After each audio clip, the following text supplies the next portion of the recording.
कल जो आपने वीडियो देखा होगा उसके आगे आज जो पीडीएफ फाइल भेजूंगा उसका वीडियो कल भेजूंगा। तो कल हमारी बात जो है वो समाप्त हुई थी अल्प परासारी और अति परासारी विलयन के ऊपर। तो अल्प परासारी और अति परासारी विलयन से स्पष्ट हो गया कि जिसकी सांद्रता अधिक है वो अति परासारी है और जिसकी सांद्रता कम है वो अल्प परासारी है। यदि अति परासारी और अल्प परासारी विलयन को अर्धपारगमी झिल्ली के माध्यम से अलग रखा जाए तो विलायक के कणों का प्रवाह अल्प परासारी से अति परासारी विलयन की ओर होता है।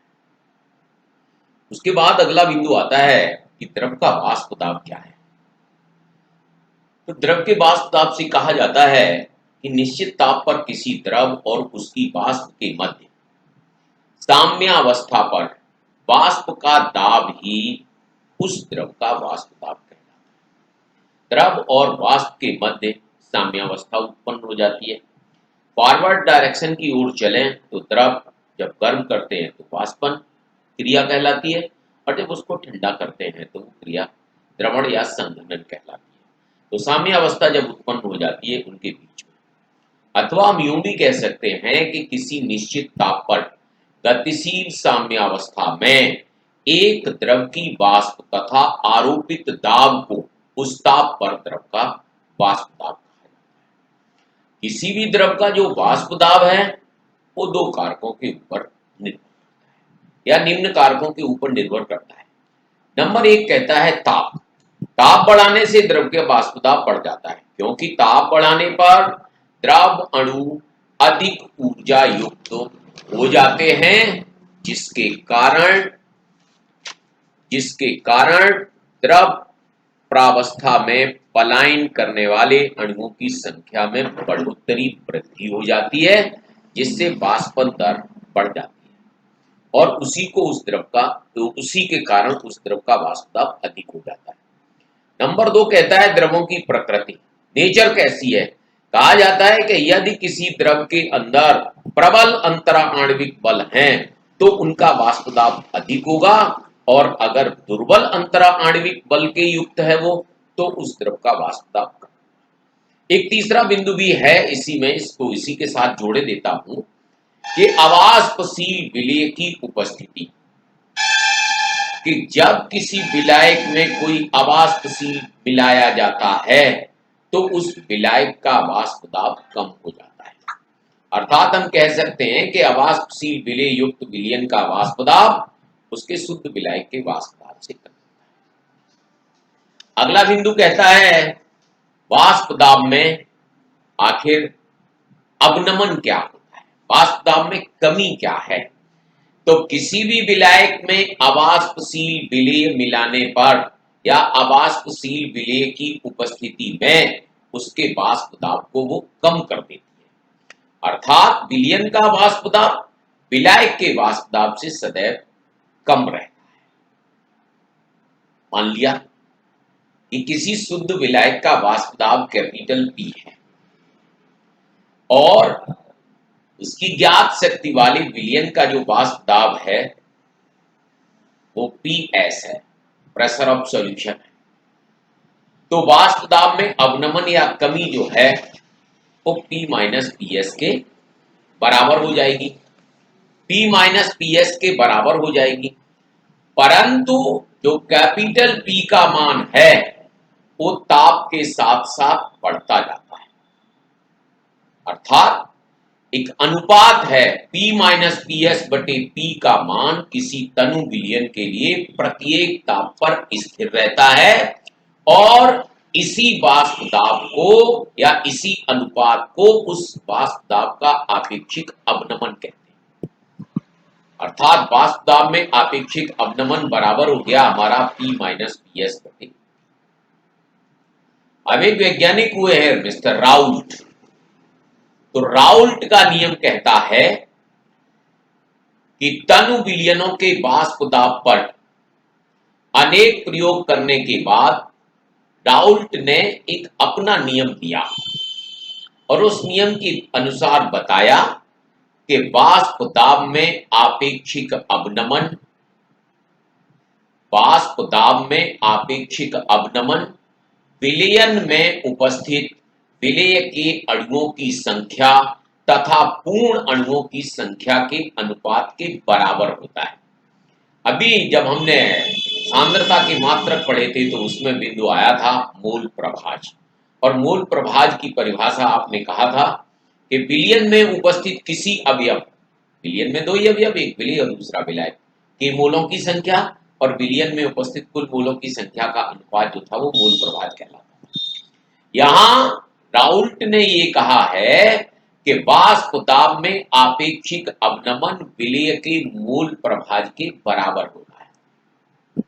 विलेय का मोल प्रभाज, मान लिया हमने विलेय के मोलों की संख्या स्मॉल एन और विलायक के मोलों की या अणुओं की संख्या कैपिटल एन है, तो विलेय का मोल प्रभाज बराबर हो गया स्मॉल एन बटे स्मॉल एन धन कैपिटल एन। अब फिर आ गए राउल्ट के नियम से, तो राउल्ट ने तो यही कहा कि वाष्प दाब में आपेक्षिक अवनमन विलेय के मूल प्रभाज के बराबर होता है, तो P माइनस पी एस बटे P बराबर हो गया स्मॉल एन बटे स्मॉल एन धन हमारा कैपिटल एन, स्मॉल एन धन कैपिटल एन।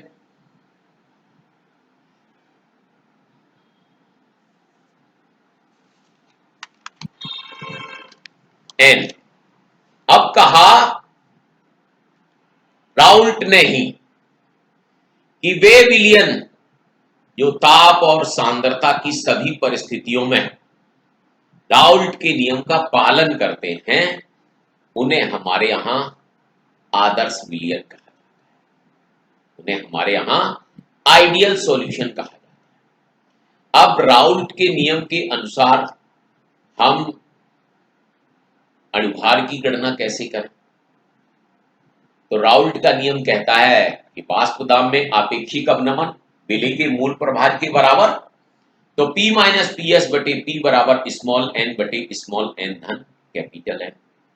हम जानते हैं कि किसी तनु विलयन में विलेय के अणुओं अथवा मूलों की संख्या विलायक के अणुओं अथवा मूलों की संख्या की अपेक्षा बहुत कम होती है। स्पष्ट हो गया कि किसी तनु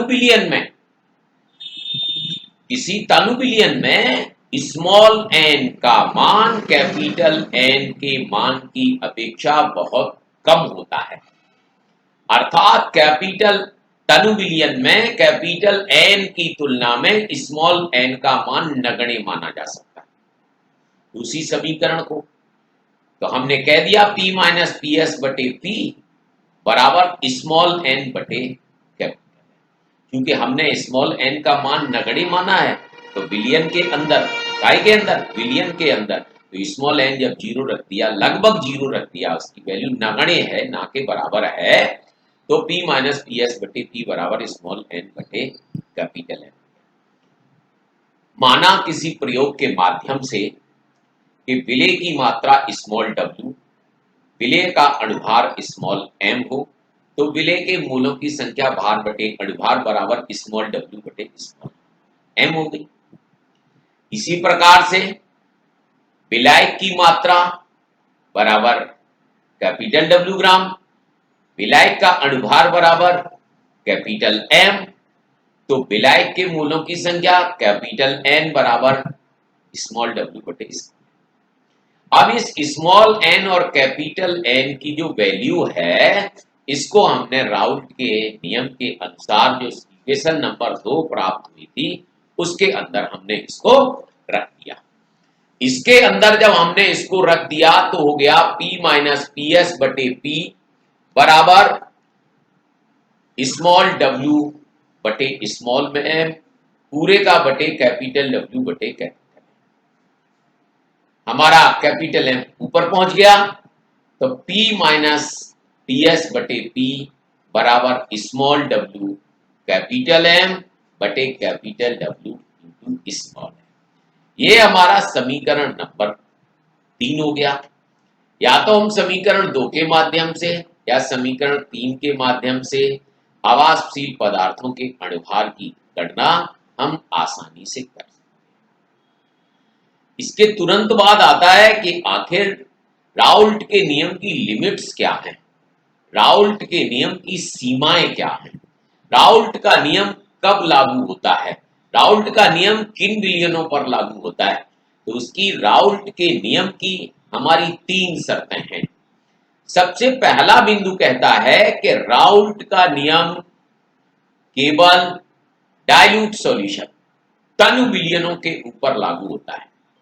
अगर विलियन सांद्र है तो हमारा राउल्ट का नियम उसके ऊपर लागू नहीं होगा।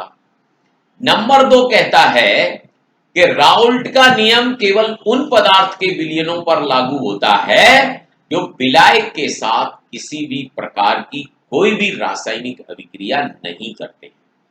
यदि विलेय पदार्थ विलायक के साथ रासायनिक अभिक्रिया करता है तो उसके ऊपर राउल्ट का नियम लागू नहीं।